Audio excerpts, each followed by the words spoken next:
നിത്യാനന്ദ യോഗ കേന്ദ്രത്തിൻ്റെ പുതിയൊരു വീഡിയോയിലേക്ക് ഏവർക്കും സ്വാഗതം. ഇന്ന് നമ്മൾ പറയാൻ പോകുന്നത് 5 ആസനങ്ങളെ പറ്റിയാണ്. മേരുദണ്ഡാസനം, വിപരീത മേരുദണ്ഡാസനം, മാർജാരാസനം, ഷഡ്പദാസനം, പവനമുക്താസനം. ഇത് ചെയ്യുന്നത് എങ്ങനെയെന്നും ഇതിൻ്റെ ഗുണങ്ങൾ എന്തൊക്കെയാണെന്നും നമുക്ക് ശ്രദ്ധിക്കാം. ഇന്നത്തെ ക്ലാസ്സിലേക്ക് നമുക്ക് വിശദമായി കടക്കാം. ഇന്ന് ആദ്യം ചെയ്യാൻ പോകുന്നതാണ് മേരുദണ്ഡാസനം. ഈ ആസനം ചെയ്യുന്നതിനായി ഇരുകാലുകളും ചേർത്ത് വെച്ച് മലർന്നു കിടക്കുക. കൈകൾ രണ്ടും ശരീരത്തിന് ഇരുവശത്തും ചേർത്ത് തറയിൽ കമഴ്ത്തിയും വെക്കേണ്ടതാണ്. ഇനി സാവധാനം ശ്വാസം ഉള്ളിലേക്ക് എടുത്തുകൊണ്ട് വലതുകാൽ ഏകദേശം ഒരു 45 ഡിഗ്രി വരുന്ന രീതിയിൽ ഉയർത്തുകയും ശ്വാസം വിട്ടുകൊണ്ട് താഴ്ത്തി തറയിൽ പതിച്ചു വെക്കുകയും ചെയ്യേണ്ടതാണ്. ഇതേ രീതിയിൽ തന്നെ ശ്വാസം ഉള്ളിലേക്ക് എടുത്തുകൊണ്ട് ഇടതുകാൽ മുകളിലേക്ക് ഉയർത്തുകയും ശ്വാസം വിട്ടുകൊണ്ട് താഴ്ത്തി തറയിൽ പതിച്ചു വെക്കുകയും ചെയ്യണം. ശ്വാസം ഉള്ളിലേക്ക് എടുക്കുമ്പോൾ കാൽ ഉയർത്തുകയും ശ്വാസം വിടുമ്പോൾ കാൽ താഴ്ത്തി വെക്കുകയുമാണ് ചെയ്യേണ്ടത്. ഇതേ രീതിയിൽ ഇരു കാലുകളും മാറി മാറി 8-10 തവണ കൂടി ആവർത്തിക്കാവുന്നതാണ്. ഇങ്ങനെ ചെയ്യുന്നതിനെ അർദ്ധമേരുദണ്ഡാസനം എന്നാണ് പറയുന്നത്. ഇനി അടുത്തതായി മേരുദണ്ഡാസനം ചെയ്യുന്നത് എങ്ങനെയെന്ന് നോക്കാം. ഇതേ രീതിയിൽ തന്നെ ഇരു കാലുകളും ചേർത്ത് വെച്ച് മലർന്നു കിടക്കുക. അതിനുശേഷം ശ്വാസം ഉള്ളിലേക്ക് എടുത്തുകൊണ്ട് ഇരു കാലുകളും ഒരുമിച്ചുയർത്തുകയും ശ്വാസം വിട്ടുകൊണ്ട് താഴ്ത്തി തറയിൽ പതിച്ചു വെക്കുകയും ചെയ്യണം. ഇതേ രീതിയും ഒരു 8-10 തവണ ആവർത്തിക്കാവുന്നതാണ്. ഈ ആസനം ചെയ്യുന്നത് മൂലം നട്ടെല്ലിന് നല്ല ഉറപ്പും ബലവും ലഭിക്കുന്നതിന് സഹായിക്കുന്നു. അതേപോലെ വയറിലെ പേശികളും ആന്തരിക അവയവങ്ങളും നല്ല രീതിയിൽ ശക്തിപ്പെടുന്നതിന് സഹായിക്കുന്നു. അമിതമായി കുടവയർ ഉള്ളവർക്ക് അത് കുറഞ്ഞു കിട്ടുന്നതിനും ഇത് ചെയ്യുന്നത് മൂലം സാധിക്കുന്നു. ഇനി അടുത്തതായി വിപരീത മേരുദണ്ഡാസനം ചെയ്യുന്നത് എങ്ങനെയെന്ന് നോക്കാം. തൊട്ടു മുന്നേ നമ്മൾ ചെയ്തത് മേരുദണ്ഡാസനമാണ്. മേരുദണ്ഡാസനം ചെയ്തതിനു ശേഷം നിർബന്ധമായും ചെയ്യേണ്ട ഒന്നാണ് വിപരീത മേരുദണ്ഡാസനം. ഇത് ചെയ്യുന്നതിനായി ഇരു കാലുകളും ചേർത്ത് വെച്ച് മലർന്നു കിടക്കുക. അതിനുശേഷം ഇരു കൈകളും മുട്ടുകൾ മടക്കിക്കൊണ്ടുവന്ന് നെഞ്ചിന് മുകളിൽ വരുന്ന രീതിയിൽ കൈകൾ തമ്മിൽ കെട്ടിവെക്കുക. ഇനി സാവധാനം ശ്വാസം ഉള്ളിലേക്ക് എടുത്തുകൊണ്ട് നെഞ്ചും തലയും ഏകദേശം ഒരു 30 ഡിഗ്രി വരുന്ന രീതിയിൽ ഉയർത്തുകയും ശ്വാസം വിട്ടുകൊണ്ട് താഴ്ത്തി തറയിൽ പതിച്ചു വെക്കുകയും ചെയ്യണം.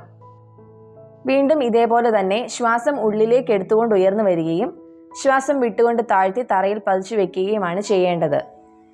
ഇതേ രീതിയിൽ ഒരു 8-10 തവണ ആവർത്തിക്കാവുന്നതാണ്. കഴുത്തിന് വേദന അനുഭവിക്കുന്നവർ ഈ ആസനം ചെയ്യാതിരിക്കുന്നതാണ് നല്ലത്. ഇത് ചെയ്യുന്നത് മൂലം മേൽവയർ കുറഞ്ഞു കിട്ടുന്നതിന് വളരെയധികം സഹായിക്കുന്നു. അതേപോലെ തന്നെ തൈറോയിഡ് ഗ്രന്ഥികളിലെ താളപ്പിഴകൾ മാറിക്കിട്ടുന്നതിനും ഈ ആസനം ചെയ്യുന്നത് മൂലം സാധിക്കുന്നതാണ്.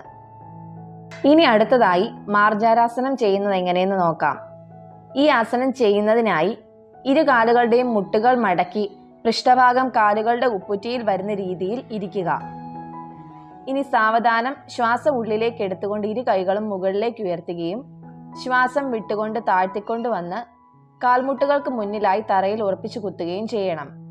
അതോടൊപ്പം തന്നെ പൃഷ്ഠഭാഗം കാലുകളുടെ ഉപ്പൂറ്റുകളിൽ നിന്ന് ഉയർത്തിക്കൊണ്ട് വരികയും ചെയ്യണം. ഇപ്പോൾ പൂച്ച 4 കാലിൽ നിൽക്കുന്ന ഒരു അവസ്ഥയിലായിരിക്കും വരുന്നത്. ഈ നിലയിൽ നിന്ന് സാവധാനം ശ്വാസം ഉള്ളിലേക്ക് എടുക്കുകയും അതോടൊപ്പം തന്നെ തല മുകളിലേക്ക് ഉയർത്തുകയും നടു താഴ്ത്തിക്കൊണ്ട് വരികയും ചെയ്യണം. ഇനി ശ്വാസം പുറത്തേക്ക് വിട്ടുകൊണ്ട് നടു മുകളിലേക്ക് കൊണ്ടുപോവുകയും തല ഉള്ളിലേക്കാക്കുകയും ചെയ്യണം. ഇതേ രീതിയിൽ ഒരു 8-10 തവണ ആവർത്തിക്കാവുന്നതാണ്. ശ്വാസം ഉള്ളിലേക്ക് എടുക്കുമ്പോൾ നടു താഴ്ത്തി തല മുകളിലേക്ക് ഉയർത്തുകയും ശ്വാസം വിട്ടുകൊണ്ട് നടു മുകളിലേക്ക് കൊണ്ടുപോവുകയും തല താഴ്ത്തിക്കൊണ്ട് വരികയുമാണ് ചെയ്യുന്നത്. ഇത് ചെയ്യുന്നത് മൂലം കഴുത്തു മുതൽ നട്ടെല്ലിന്റെ അവസാനം വരെയുള്ള എല്ലാ ഭാഗങ്ങൾക്കും നല്ല രീതിയിൽ ഗുണം ചെയ്യുന്നതിന് സഹായിക്കുന്നു. സ്ത്രീകൾക്കുണ്ടാവുന്ന ആർത്തവ ക്രമക്കേടുകൾക്ക് നല്ല രീതിയിൽ പരിഹാരം കാണാൻ ഈ ആസനം ചെയ്യുന്നത് മൂലം സാധിക്കുന്നു. പുറത്തെയും കഴുത്തിലെയും പേശികൾക്ക് നല്ല രീതിയിൽ ബലം ലഭിക്കുന്നതിനും ഈ ആസനം ചെയ്യുന്നത് മൂലം സാധിക്കുന്നു. ശ്വാസകോശത്തിനും ഹൃദയത്തിനും നല്ല രീതിയിൽ വികാസം ലഭിക്കുന്നത് കൊണ്ട് തന്നെ ആസ്മ രോഗികൾക്ക് നല്ല രീതിയിൽ ഗുണം ചെയ്യുന്ന ഒന്നാണ് മാർജാരാസനം. ഇനി അടുത്തതായി ഷഡ്പദാസനം ചെയ്യുന്നത് എങ്ങനെയെന്ന് നോക്കാം. ഈ ആസനം ചെയ്യുന്നതിനായി ഇരു കാലുകളുടെയും മുട്ടുകൾ മടക്കി പൃഷ്ഠഭാഗം കാലുകളുടെ ഉപ്പൂറ്റിയിൽ വരുന്ന രീതിയിൽ നട്ടെല്ല് നിവർന്നിരിക്കുക. ഇരു കൈകളും മുന്നോട്ട് കൊണ്ടുവന്ന് കാൽമുട്ടുകൾക്ക് വശങ്ങളിലായി തറയിൽ ഉറപ്പിച്ച് കുത്തുകയും പൃഷ്ഠഭാഗം ഉയർത്തി വലതുകാൽ പറ്റുന്നത്ര പുറകോട്ട് നീട്ടിവെക്കുക. ഈ അവസ്ഥയിൽ ശരീരം നിവർത്തി പിടിക്കുവാനും തല മാക്സിമം പുറകോട്ട് വലിച്ചു പിടിക്കുവാനും ശ്രദ്ധിക്കേണ്ടതാണ്. സാവധാനം ശ്വാസം എടുക്കുകയും വിടുകയും ചെയ്യാവുന്നതാണ്. ബുദ്ധിമുട്ട് തോന്നുമ്പോൾ വലതുകാൽ മുന്നോട്ട് കൊണ്ടുവന്ന് പൃഷ്ഠഭാഗം കാലിൽ വരുന്ന രീതിയിൽ ഇരിക്കുകയും അതിനുശേഷം ഇടതുകാൽ പുറകോട്ട് നീട്ടിവെച്ചും ചെയ്യേണ്ടതാണ്. ഇതേ രീതിയിൽ ഇരു കാലുകളും മാറി മാറി ഒരു 8-10 തവണ ആവർത്തിക്കാവുന്നതാണ്. ഈ ആസനം ചെയ്യുന്നത് മൂലം പാൻക്രിയാസ്, ശ്വാസകോശം, ഹൃദയം എന്നീ അവയവങ്ങൾക്ക് നല്ല രീതിയിൽ പ്രയോജനം ചെയ്യുന്നു. ദഹന പ്രക്രിയകൾ നല്ല രീതിയിൽ നടക്കുന്നതിനും ഷഡ്പദാസനം ചെയ്യുന്നത് മൂലം സാധിക്കുന്നു. അതേപോലെ തന്നെ രക്തസമ്മർദ്ദം അനുഭവിക്കുന്നവർക്ക് നല്ല രീതിയിൽ ഗുണം ചെയ്യുന്ന ഒന്നാണ് ഷഡ്പദാസനം. ഇനി അടുത്തതായി പവനമുക്താസനം ചെയ്യുന്നത് എങ്ങനെയെന്ന് നോക്കാം. ഈ ആസനം ചെയ്യുന്നതിനായി ഇരു കാലുകളും ചേർത്ത് വെച്ച് മലർന്നു കിടക്കുക. കൈകൾ രണ്ടും ശരീരത്തിന് ഇരുവശത്തും ചേർത്ത് തറയിൽ കമഴ്ത്തിയും വെക്കേണ്ടതാണ്. ഇനി സാവധാനം ശ്വാസം ഉള്ളിലേക്ക് എടുത്തുകൊണ്ട് വലതുകാലിന്റെ മുട്ട് മടക്കിക്കൊണ്ട് വന്ന് ഇരു കൈകളും കൊണ്ട് കാൽമുട്ടിൽ കോർത്തു പിടിക്കുകയും ശ്വാസം പുറത്തേക്ക് വിട്ടുകൊണ്ട് തല ഉയർത്തിക്കൊണ്ട് വന്ന് നെറ്റി കാൽമുട്ടിൽ മുട്ടിക്കാൻ ശ്രമിക്കുകയും ചെയ്യണം. ശ്വാസം എടുക്കുന്നതോടൊപ്പം തല താഴ്ത്തി തറയിൽ പതിച്ചു വെക്കുകയും ശ്വാസം വിട്ടുകൊണ്ട് നെറ്റി കാൽമുട്ടിൽ മുട്ടിക്കാൻ ശ്രമിക്കുകയുമാണ് ചെയ്യേണ്ടത്. ഇതേ രീതിയിൽ ഒരു 7-8 തവണ ആവർത്തിക്കാവുന്നതാണ്. അതിനുശേഷം ശ്വാസം ഉള്ളിലേക്ക് എടുത്തുകൊണ്ട് ഇടതുകാൽ മുകളിലേക്ക് ഉയർത്തിക്കൊണ്ട് വരികയും കാൽമുട്ടിൽ കൈകൾ കൊണ്ട് കോർത്തു പിടിച്ച് ശ്വാസം പുറത്തേക്ക് വിട്ടുകൊണ്ട് നെറ്റി കാൽമുട്ടിൽ മുട്ടിക്കുകയും ചെയ്യണം. വീണ്ടും ശ്വാസം ഉള്ളിലേക്ക് എടുക്കുന്നതോടൊപ്പം തല താഴെ തറയിൽ പതിച്ചു വെക്കുകയും ശ്വാസം വിട്ടുകൊണ്ട് നെറ്റി കാൽമുട്ടിൽ മുട്ടിക്കുകയും ചെയ്യണം. ഈ രീതിയും ഒരു 7-8 തവണ ആവർത്തിക്കാവുന്നതാണ്.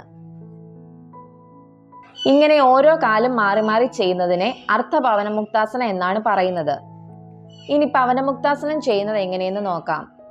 ഇത് ചെയ്യുന്നതിനായി ഇപ്പൊ പറഞ്ഞ രീതിയിൽ തന്നെ ഇരു കാലുകളും ചേർത്ത് വെച്ച് മലർന്നു കിടക്കുക. അതിനുശേഷം ശ്വാസം ഉള്ളിലേക്ക് എടുത്തുകൊണ്ട് ഇരു കാലുകളുടെയും മുട്ടുകൾ മടക്കിക്കൊണ്ട് വന്ന് കൈകൾ കൊണ്ട് കാൽമുട്ടിൽ കോർത്തു പിടിക്കുകയും ശ്വാസം പുറത്തേക്ക് വിട്ടുകൊണ്ട് തല ഉയർത്തിക്കൊണ്ട് വന്ന് നെറ്റി കാൽമുട്ടിൽ മുട്ടിക്കാൻ ശ്രമിക്കുകയും ചെയ്യണം. വീണ്ടും ശ്വാസം ഉള്ളിലേക്ക് എടുക്കുന്നതോടൊപ്പം തല താഴ്ത്തിക്കൊണ്ട് വന്ന് തറയിൽ പതിച്ചു വെക്കുകയും ശ്വാസം പുറത്തേക്ക് വിടുമ്പോൾ തല ഉയർത്തിക്കൊണ്ട് വന്ന് നെറ്റി കാൽമുട്ടിൽ മുട്ടിക്കുകയും ചെയ്യണം. ഇതേ രീതിയിൽ ഒരു 8-10 തവണ കൂടി ആവർത്തിക്കാവുന്നതാണ്. ഇത് ചെയ്യുമ്പോൾ ഒരു കാര്യം പ്രത്യേകം ശ്രദ്ധിക്കുക. തല ഉയർത്തിക്കൊണ്ട് വന്ന് നെറ്റി കാൽമുട്ടിൽ മുട്ടിക്കാൻ ശ്രമിക്കുക എന്നാണ് പറഞ്ഞത്. അതിനർത്ഥം ഒരിക്കലും നെറ്റി മുട്ടിക്കണം എന്നല്ല. അവനവൻ എത്രത്തോളം ചെയ്യാൻ പറ്റുമോ അത്രത്തോളം ചെയ്താൽ മതിയാകും. ചിലർക്ക് മൂക്കായിരിക്കും മുട്ടിക്കാൻ പറ്റുന്നത്, ചിലർക്ക് താടിയായിരിക്കും മുട്ടിക്കാൻ പറ്റുന്നത്, ചിലർക്ക് ഇതൊന്നും മുട്ടിക്കാൻ പറ്റിയെന്ന് വരില്ല. കാൽമുട്ടും തലയും തമ്മിൽ നല്ല ഗ്യാപ്പ് വന്നേക്കാം. അങ്ങനെയുള്ളവർ അവനവന് പറ്റുന്ന രീതിയിൽ പരിശീലിച്ചാൽ മതിയാകും. ദിവസേനയുള്ള പരിശീലനത്തിലൂടെ നെറ്റിയോ മൂക്കോ താടിയോ മുട്ടിക്കാൻ പറ്റുന്ന ഒരവസ്ഥയിൽ എത്തിച്ചേരുന്നതാണ്. പവനമുക്താസനത്തിൻ്റെ തന്നെ മറ്റൊരു വകഭേദമാണ് ചലന പവനമുക്താസനം. ഇത് ചെയ്യുന്നതിനായി ഇരു കാലുകളും നീട്ടിവെച്ച് മലർന്നു കിടക്കുക. അതിനുശേഷം ഇരു കാലുകളും ഒന്നിച്ച് മുട്ടുകൾ മടക്കിക്കൊണ്ട് വന്ന് ഇരു കൈകൾ കൊണ്ട് കാലുകളിൽ കോർത്തു പിടിച്ച ശേഷം ശ്വാസം പുറത്തേക്ക് വിട്ടുകൊണ്ട് ഉയർന്നു വന്ന് ഇരിക്കുന്ന ഒരവസ്ഥയിൽ എത്തിച്ചേരുക. അതിനുശേഷം ശ്വാസം ഉള്ളിലേക്ക് എടുത്തുകൊണ്ട് പൂർവാവസ്ഥയിൽ, അതായത് കിടക്കുന്ന ഒരവസ്ഥയിൽ വരികയും വീണ്ടും ശ്വാസം പുറത്തേക്ക് വിട്ടുകൊണ്ട് എഴുന്നേറ്റ് വന്നിരിക്കുന്ന ഒരവസ്ഥയിൽ എത്തിച്ചേരുകയും ചെയ്യണം. ഇതേപോലെ ആടി ആടി ഇരു കാലുകളും തറയിൽ പതിച്ചു വെച്ച് കുന്തങ്കാലിൽ ഇരിക്കുന്ന ഒരവസ്ഥയിൽ എത്തിച്ചേരുന്നതിനെയാണ് ചലന പവനമുക്താസനം എന്ന് പറയുന്നത്. ഈ രീതിയും ഒരു 7-8 തവണ ആവർത്തിക്കാവുന്നതാണ്. ഉദരസംബന്ധമായ രോഗങ്ങൾക്ക് നല്ല രീതിയിൽ പരിഹാരം കാണാൻ ഈ ആസനം ചെയ്യുന്നത് മൂലം സാധിക്കുന്നു. അമിതമായി ഉണ്ടാകുന്ന കുടവയറിനെ തടയുന്നതിനും ഈ ആസനം സഹായിക്കുന്നു. നട്ടെല്ലിന്റെ കശേരുക്കൾക്ക് നല്ല രീതിയിൽ അയവും ബലവും ലഭിക്കാൻ സഹായിക്കുന്ന ഒരു ആസനമാണിത്. കഴിഞ്ഞ ക്ലാസ്സുകളിൽ പറഞ്ഞതുപോലെ തന്നെ ആസനങ്ങൾ ചെയ്ത ശേഷം ശവാസനം ചെയ്തു വേണം യോഗ പൂർത്തിയാക്കാൻ. മേരുദണ്ഡാസനം, വിപരീത മേരുദണ്ഡാസനം, മാർജാരാസനം, ഷഡ്പദാസനം, പവനമുക്താസനം എന്നീ 5 ആസനങ്ങളാണ് നമ്മൾ ഇന്ന് പരിശീലിച്ചത്. വിപരീത മേരുദണ്ഡാസനം കഴുത്തിന് വേദന അനുഭവിക്കുന്നവർ ഒഴിവാക്കുന്നതാണ് നല്ലത്. അതേപോലെ തന്നെ മാർജാരാസനം, പവനമുക്താസനം എന്നീ 2 ആസനങ്ങൾ ചെയ്യുമ്പോൾ കഴുത്തിന് വേദന അനുഭവിക്കുന്നവർ തല ഉയർത്തുകയോ താഴ്ത്തുകയോ ചെയ്യേണ്ട കാര്യമില്ല. ഈ ആസനങ്ങളെല്ലാം ചെയ്യുന്നത് എങ്ങനെയെന്നും അവ ഓരോന്നും ചെയ്യുന്നത് കൊണ്ട് ലഭിക്കുന്ന ഗുണങ്ങൾ എന്തൊക്കെയെന്നും എല്ലാവർക്കും മനസ്സിലായെന്ന് പ്രതീക്ഷിക്കുന്നു. കൂടുതൽ ആസനങ്ങൾ വരുന്ന ക്ലാസ്സുകളിൽ പരിചയപ്പെടാം. ലോക സമസ്ത സുഖിനോ ഭവന്തു.